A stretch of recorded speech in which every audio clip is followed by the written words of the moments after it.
Ritchie and Friends on 97.5, the KSL Sports Zone. 97.5, the KSL Sports Zone. Mammoth in action tonight at the Delta Center. Game starts at 7 o'clock. Back for his weekly conversation. One of the best dudes on the planet. Always kind enough to make time for us, even on a game day. It's Bill Armstrong, general manager of the Utah Mammoth. Bill, how are you? I'm doing great. How you doing? We're great. And there was, look, I know that you've got two games that you're not particularly happy about, these last two games, but what was it like in that arena when you look up and you realize you guys had just punched your ticket to the playoffs and that crowd was just losing their mind? Well, it was a great thing. You know, I listen, at the end of the day, you know, we're in the what comes next business. So yeah, we enjoyed it for a moment, and then it's all about trying to, you know, refocus and just get drilled in about the playoffs. And I think that's why our fans were so excited, obviously, because they're going to see playoff hockey. And it was kind of an interesting celebration because, you know, we were like super excited about making the playoffs, but it then turned into reality of we want to win in the playoffs. And so it's an interesting, you know, kind of emotion to go through. It's like it switched right away, you know. So I think for us, it's so important that we enjoy that moment. We made the playoffs. We set out to do it at the start of the year. We're a 2-year-old franchise in Utah, and you know, now we got to make some hay in the playoffs. And our brains just switched pretty quickly to hey, who are we going to play? What date does it start on? You know, I think we had a couple game with a couple lulls afterwards where we didn't play particularly well, and we could have a bounce back game tonight. We want to go into the playoffs, obviously playing the right way and doing the right things with playoff habits. When you look at that number one wild card spot, just how important is that to hold on to going into the playoffs? Because, I mean, eventually, look, you know, it's probably going to go through Colorado in some way, shape, or form, so you'll probably have to see them at some point, but you may want to push that back a little bit. Yeah, we kind of like, there's so many good teams, right? You know, whether it's Anaheim, whether, you know, all these teams, or it's they're great teams, you know. So I think the way that we've kind of looked at it is just like, we're a competitive club. We want to achieve the most amount of points in the year, and we want to win these final two games to go in the right way. When we look at it that way, we just say, hey, play the best that we can. You know, let's try and get wild card one, because that's what our goal has been. Let's continue to push to do that. And you know, there's such a, you know, it's so close between those teams. You just don't know who you're going to play. But at the end of the day, I know this: we're going to play a good team. That's true. Yeah. What's you know, I had Logan Cooley on last week, and he's so fired up to get into the playoffs. And I'm sure you've got a lot of veterans saying, okay, this is what you're going to expect in the playoffs. This is how the style is going to be. This is the physicality. But is it something that you're not really, you don't really know until you experience it? I think so. I think so. You know, it's a great thing. You know, you get to play and test your team against, you know, the 15 other best teams in the National Hockey League. And there's something about, you know, the energy that now enters your building that we're looking for. You know, it's a physicality. It's a new game. It's like, it's so exciting for our players, you know, to push and see if we can, you know, have success at that next level and win that first playoff round. So it's really just an exciting time for your team as you take the ice, you know, and you can feel it. That's, you know, I've always said, when you can feel that pressure, you know, you're in the right spot. And that's the new challenge for us. You know, we have that goal to win that first round in the playoffs. And that's, you know, it's a task that our group is, you know, really, you know, wants to dive in and take care of some business tonight and the next night, but then get into the playoffs. So it's truly a great challenge for our organization. And, you know, I think our fans are super proud of what we've done, but there's more to accomplish. MO in the NBA playoffs is that officials kind of swallow their whistle a little bit more than they would in the regular season. Is that the case in the NHL as well? Some do, some don't. Okay. Depends on the crew, huh? So, you know, you got to be prepared for anything. You know, it's funny you say that, because, you know, there were some series that were played that there was a ton of penalties, you know, that controlled and dictated the game in the last series with Florida and Edmonton Oilers last year, in the finals, and I was just surprised at how many penalties were actually called. And it's just a weird thing because teams are so good at power plays now that it really can change the outcome of a game. And the problem with all the penalties in the game for us is it throws off all your lines. Some guys don't get ice. Some guys get too much ice. So it does test your team. But in the playoffs in the NHL, it could go either or. It could be a game that there's no penalties or a ton of penalties. They don't swallow their whistle, maybe, as you said, as much in the NHL as they do in the NBA. Do coaches usually kind of tighten up their rotations going to the playoffs? Do guys see a little bit more ice time than maybe the regular season? It depends on how your team's playing. We're kind of built for four lines. Yeah. We've got enough depth. So I think that, if you're going the long haul, what people don't realize is, obviously you're hyper-focused on, achieving what we need to get into the playoffs and then win the first round. But in the big grand scheme of things, it is a long haul. When you're going to the finals, it is a long haul, and you've got to be prepared for it. For our young group and our group going into the playoffs that wants to win the first round, we'll be super focused on that. And you go through it as a team, but when you look back, it is truly a long haul to go through the playoffs. Do you feel as if there may have been a little bit of a hangover in these last two games after clinching a spot in the playoffs? 100%. I think that's a normal factor that most teams go through. And at the end of the day, our coaches are preaching, exactly probably what every other coach is preaching, that the other 15 teams, hey, we want playoff habits. We want to play the right way going in. We don't want to limp in. We want to run in, and we want to drive this bus right into the playoffs. And let's play the right way and do this. So that's the message that our coaches are sending. I think we did have a little bit of lull. But we've got some rest underneath us. We're ready to play. It's going to be a good battle for us tonight against Winnipeg. Jack McBain, how close is he to getting back out on the ice? With those injuries, you don't know. You hope. I can tell you this: out of the 24 hours in the day, he's hooked up to a stim machine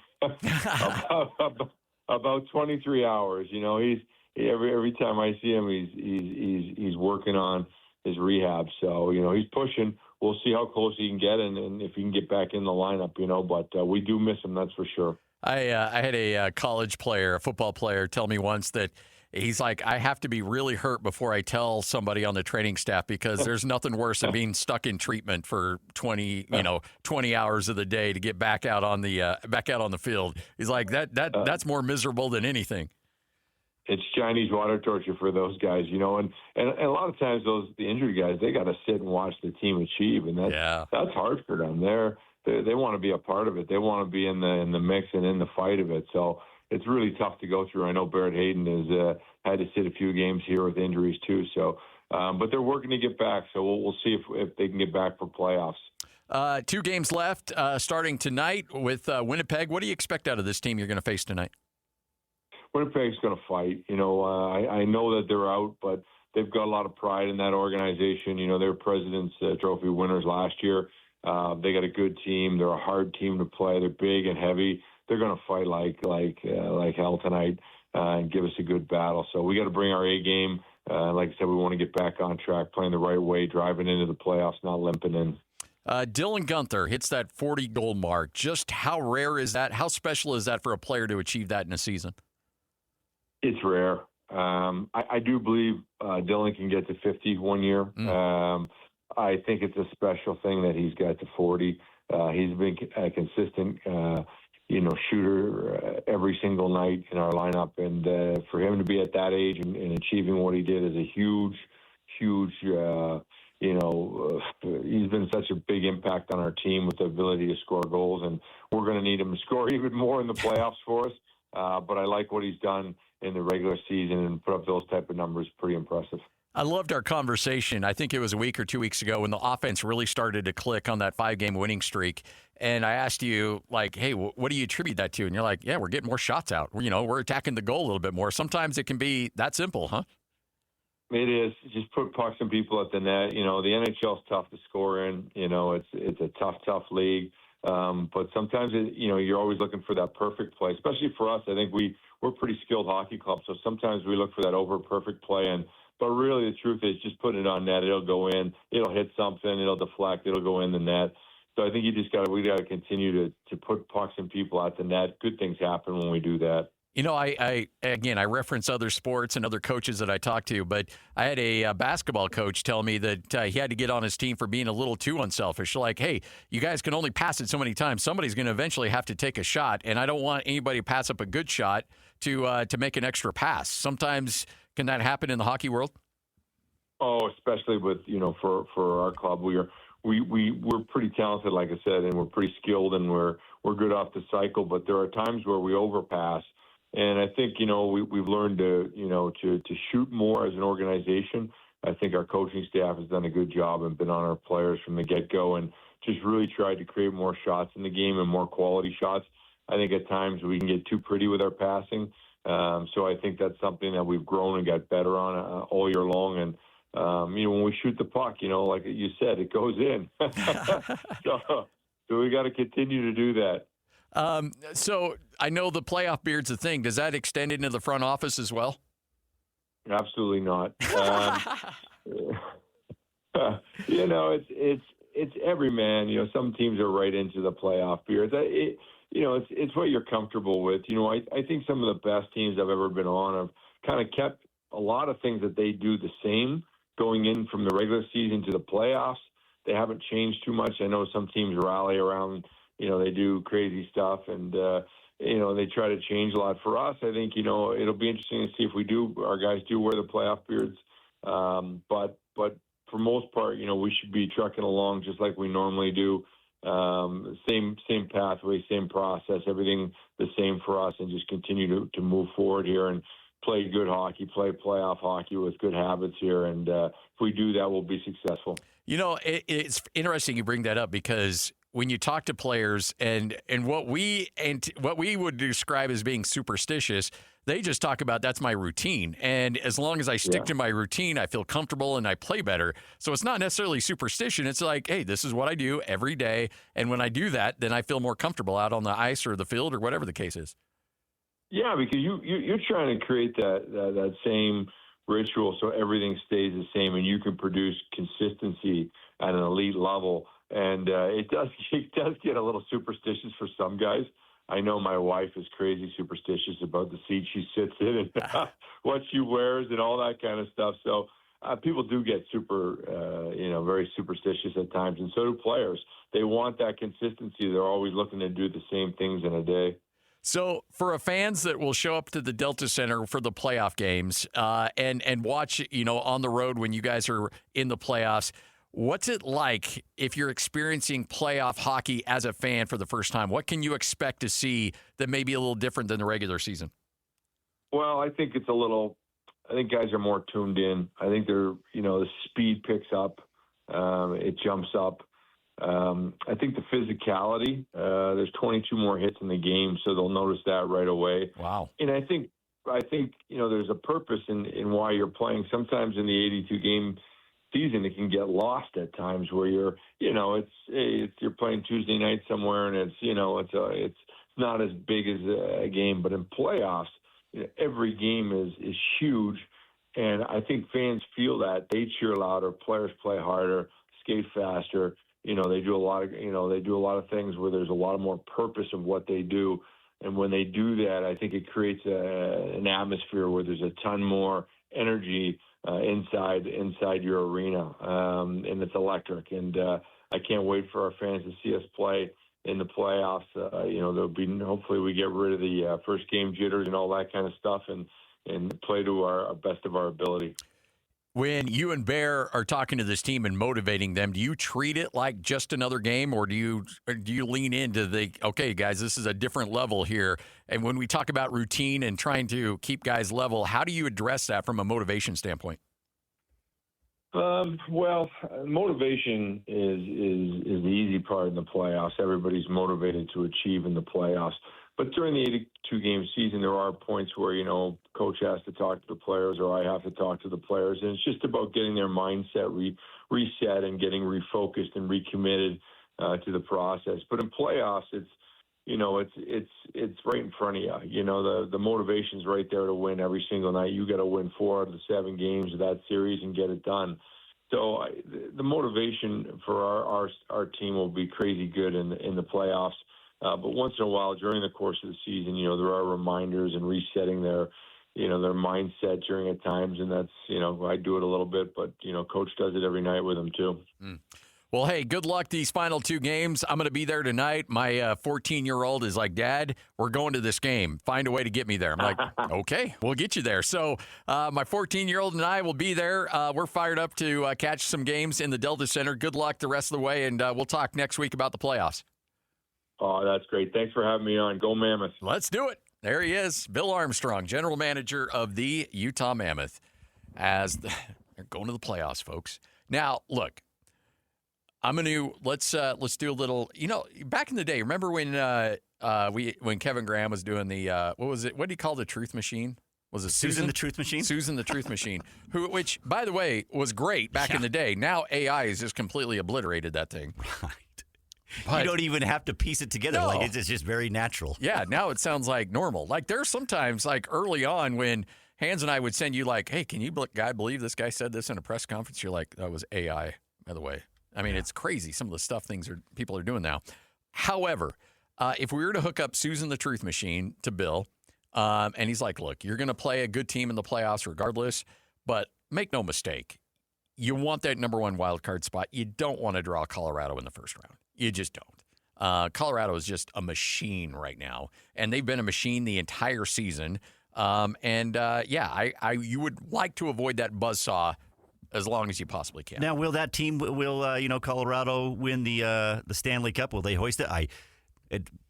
The past does not show that the best team in the NHL will do that. So, but you still don't want to face them in the first round because they're going to win at least one. Yes. Yeah. At least. And you don't want to be that sweep. No. And honestly, look, I think that this Mammoth team is going to be, even if they get swept, which I don't think is going to happen, I think they've got every opportunity, especially if they hold on to that number 1 wild card spot. I think they've got a great opportunity to punch their ticket to future rounds in the playoff. But worst case scenario, they get swept in 4 games. This team will still be better off long term because of just experiencing 4 games in the playoffs and just being like, oh, okay.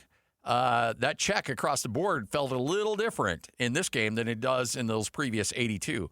Like just experiencing what that's like. I remember Kevin O'Connor talking about that with Jazz teams that he had built. Like, I just want these guys to understand what NBA playoff basketball is like and how it's different so that the following year you can prepare yourself accordingly, knowing that when you walk in, you're not going to be surprised. Now, I think this Mammoth team has a chance to do some really special things. So you're already ready in this team for a sweep? I'm not. Okay, I gotcha. Okay. If it's Colorado, it very well could happen. I don't think it will. I think they'll still. I think they should be able to. They've picked up a win against Colorado, so I think it's doable. But that Colorado team, you're right. It is a machine. They are really good.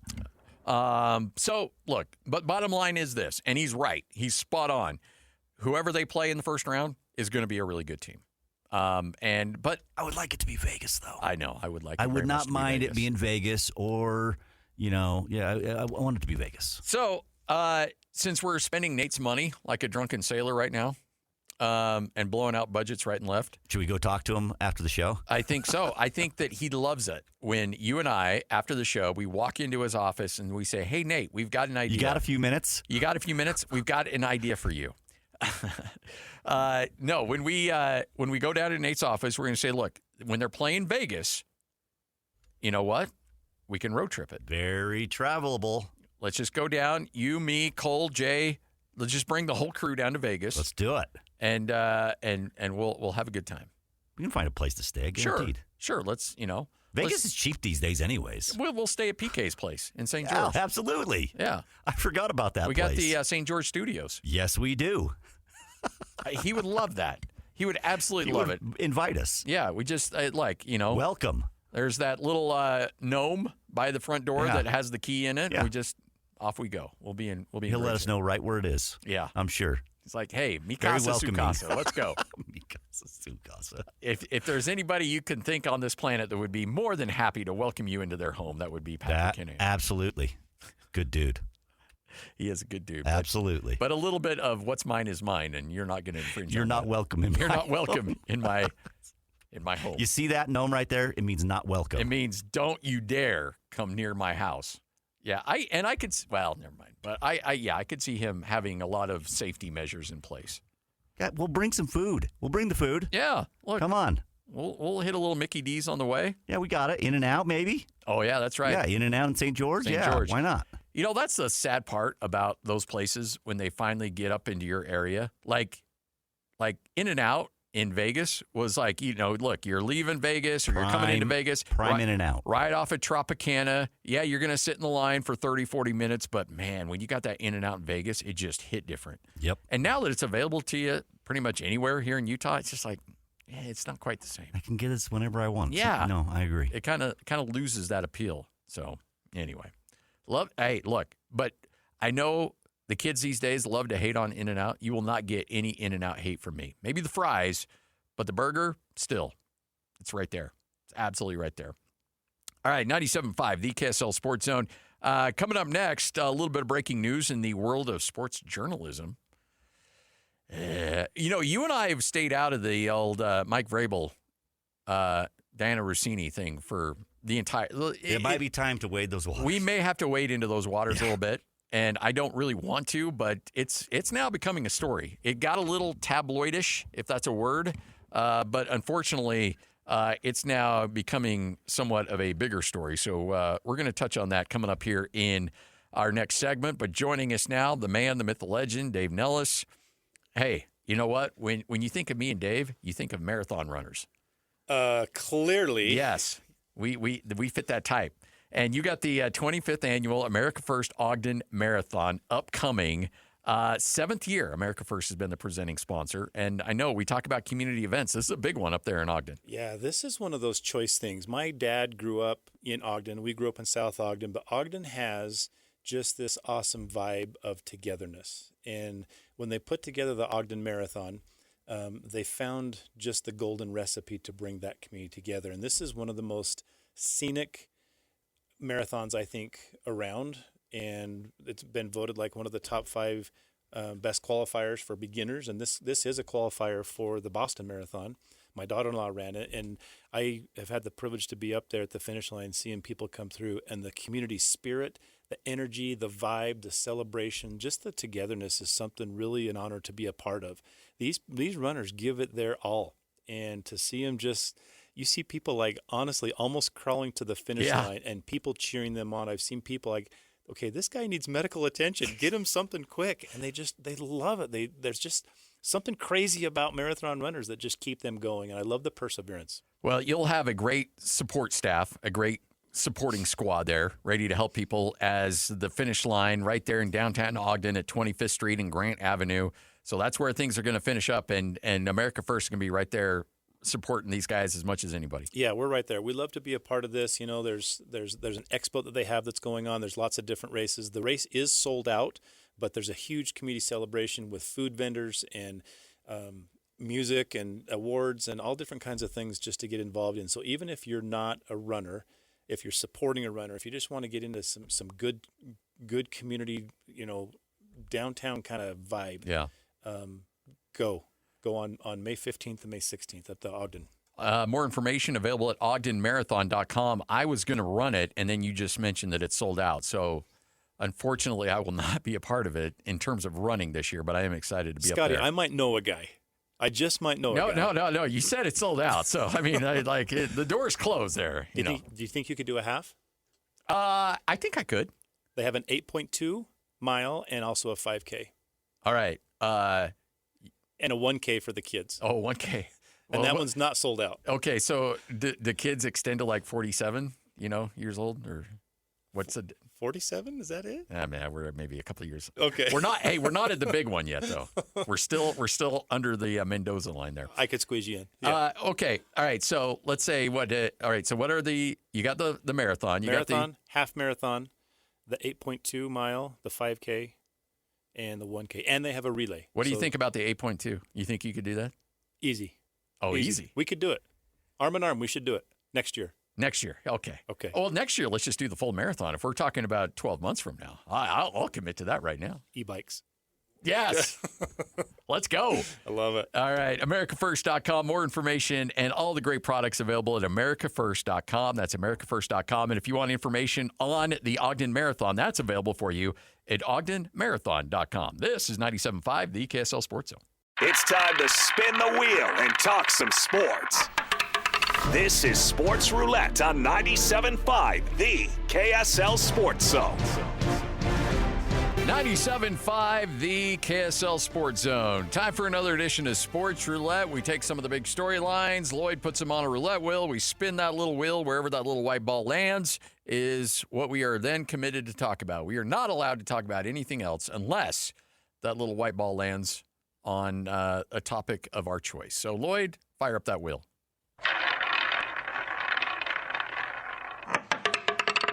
Just two adults hanging out as friends. Yeah. So, Diana Rossini, NFL essentially reporter for The Athletic.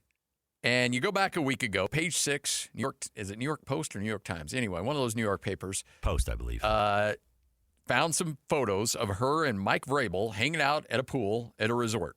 And look, they were sitting by a pool, and then there was one where they were kind of like looking at each other and had each other's hands, they were interlocking hands, but there was no hugs or no real overly sign of affection between the two. And all of a sudden, the world comes crashing down around both of them. Now, Mike Vrabel's going to be fine.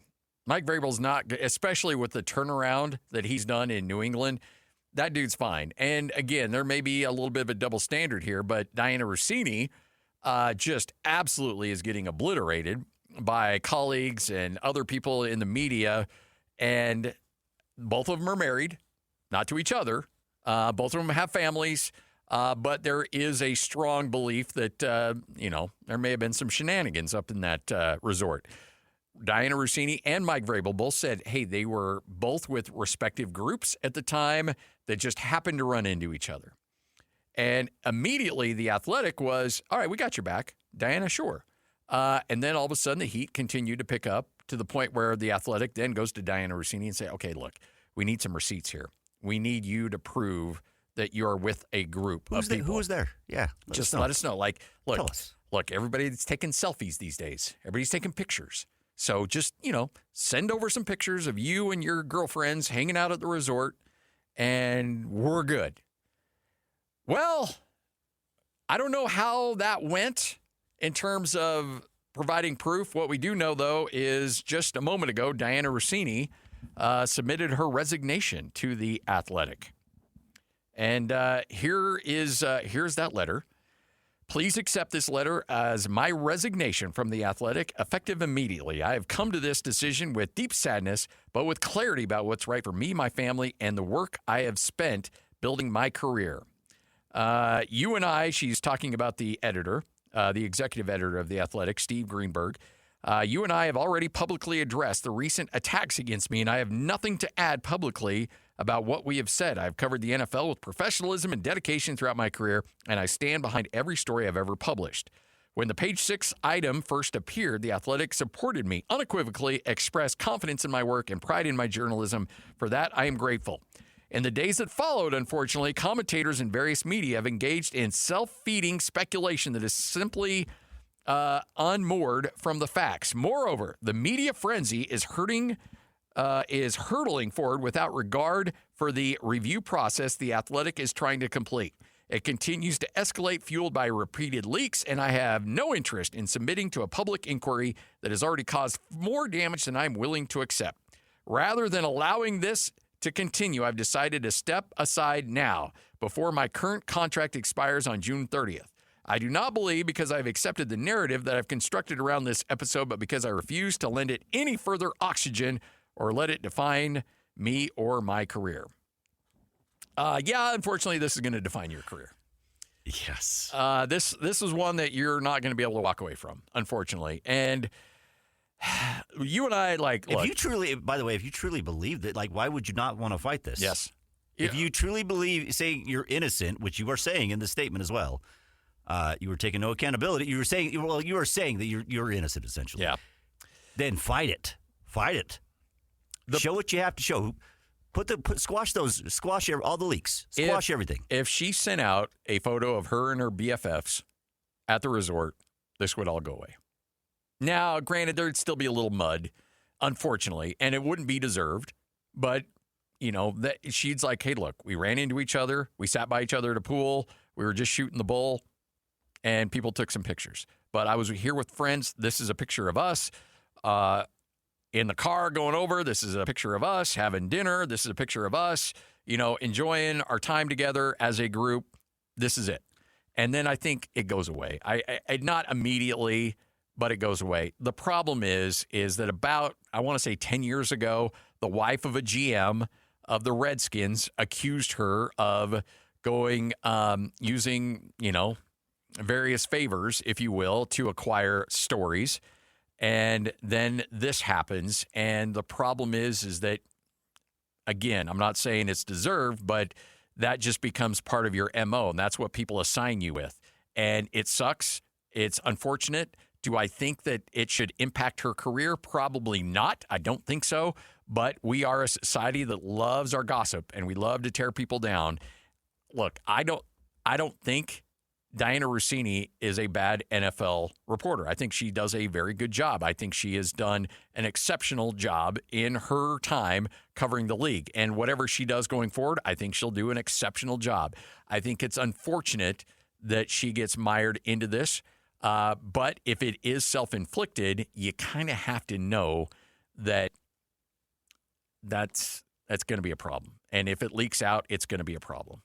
So if this decision was, in fact, a decision between two consensual adults to indulge in whatever extramarital activities, that's not against the law, but it is going to affect your public persona of somebody who's trying to get scoops and break news in the National Football League. As a journalist, absolutely. As a journalist, absolutely. Yep. I mean, that's why it's one looks different on Vrabel versus her. I mean, she is a journalist and uses these sources. Yeah. And is there a double standard? Absolutely, there is. 1,000% double standard. Yep. And if Diana Rossini got a job tomorrow at Sports Illustrated or something like that, I still think she'd do a tremendous job. But the problem is this is always going to linger. Like, this will be a part of her career story, whether she likes it or not. And it sucks. It does. But unfortunately, it's just a bad situation. And you just can't allow yourself to get caught up into that. I mean, even if you are with your friends, you can't be caught sitting at a pool next to an NFL head coach when it's your job to report breaking news across the National Football League. And frankly, if you're Mike Vrabel, you can't put her in that situation. Like, you're going to be fine. I mean, if Robert Kraft comes to him and says, hey, we got to talk about your off-the-field indulgences. He's like, really? Do we, Robert? Bob? Do we? Okay, let's do a little Google search on you. You sure you want to? You don't want to go down that path. So if there's anybody that's 1,000% safe in all of this, it's Mike Vrabel, which again is very unfortunate. And if Mike, I think if Mike should go above and beyond trying to help out Diana in this situation. And I haven't gotten knee deep in this. I'm not sure how much he has. But first off, you can't allow yourself to be caught next to her at a pool. You can't be caught holding hands with her at a pool. You just can't do that. And it's not just for you, it's also for her. It's going to hurt her career. You can't put her in that situation. So I blame him as much as her. But it's just an ugly situation. And I hate that things like this can define somebody's career. I hate it. I think it sucks. I think it sets back women and their ability to report in this business and to be accepted as peers and to be trusted. It really, really hurts the overall image of a lot of women out there that are busting their tail and working harder than, frankly, a lot of men at their position to try to hold a certain level of credibility and make sure that they are respected as much as their male peers. This will be used against all women, unfortunately, in some way, shape, or form. And I think, like I said, it would be much better if she would just be honest about it and say, you know what, I did it. We did it. Yeah. Don't hide behind it. Don't hide behind all the talking heads that you're talking about, the media that is making a big deal that's out to get you and apparently get rid of you, essentially. Like, just own it. Just own it. You made a mistake. Yeah. We all make mistakes. Yeah. Unfortunately, you had this mistake and the one 10 years ago or however long it was ago, and that's a couple. It gives credence to that one. Yes, it does. It does. It absolutely does. So it's just it's a bad situation, and I feel bad for the one, like, both of them have kids, both of them are married. Those are the ones that the spouses and the kids are the one that are going to take the brunt of this. Like Diana Orsini, I'm sure she'll be fine. In terms of whatever profession she wants to go into, like, she's got enough of a name and a reputation in terms of quality NFL experience. Somebody's going to hire her. She'll be okay. She'll find a job. But how do you talk to your husband? How do you talk to your wife if you're Mike Vrabel? What do you say to your kids about something like that? I mean, those are the people that really truly suffer, because these kids are going to school. They've got friends. They're like, bro, is this true about your dad? Is this true about your mom? It's kind of like that the whole HR lady in that company. Oh, yeah.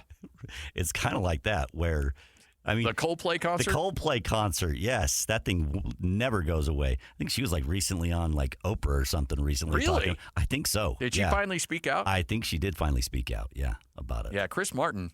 First off, you're stuck at a Coldplay concert. That's your first problem. What a weird thing that happened. But it's like, you just have to, like, I don't want to say be, like, come on. You have to be smart. Everywhere you go, you're Diana Orsini, you're on TV. Yeah. You're Mike Vrabel, you're the head coach of the New England Patriots. You don't think that's going to cause... You'd be like, wow, looks like Mike Vrabel. Yeah. And in this day and age where TMZ and everybody's... Absolutely. They got cameras everywhere. They're paying out big money. If I'm working at that hotel and I see that going on, I'm like, click, click. I'm going to call TMZ. I'm like, I just got stiffed on a tip. Yeah. Serving. Honestly, yeah. I need some money. That is the world we're living in. You got to be smarter than that. Even if you're with your friends and you just run into each other, you got to be smarter than that. All right, 2:44. We'll wrap up this bad boy next. This is 97.5, the KSL Sports Zone. You're listening to this podcast, so I know you've got a curious mind. Here's a helpful fact you might not know yet. Drivers who switch and save with Progressive save over $900 on average. Pop over to Progressive.com, answer some questions, and you'll get a quick quote with discounts that are easy to come by. In fact, 99% of their auto customers earn at least one discount. Visit Progressive.com and see if you can enjoy a little cash back. Progressive Casualty Insurance Company and Affiliates. National average 12-month savings of $946 by new customers surveyed who saved with Progressive between June 2024 and May 2025. Potential savings will vary. Breaking down the teams you're passionate about. This is Scotty G and Friends on 97.5, the KSL Sports Zone. 97.5, the KSL Sports Zone, wrapping up another award-winning edition of the show. I can't even say that with a straight face. By the way, our good friend, Josh Furlong, KSL.com. What was that for? You can't even say that. It wasn't an award-winning show. What are you talking about? Well, okay, we're handing out awards to ourselves. Like, good job. Okay, this is true. It's a pat on the back. Participation award. Third place ribbon, okay. Our good friend, Josh Furlong, KSL.com, covers Utah football, has got the contracts not necessarily the contracts, but the amounts paid for the assistant coaches with Morgan Scalley's staff. These are for the upcoming season.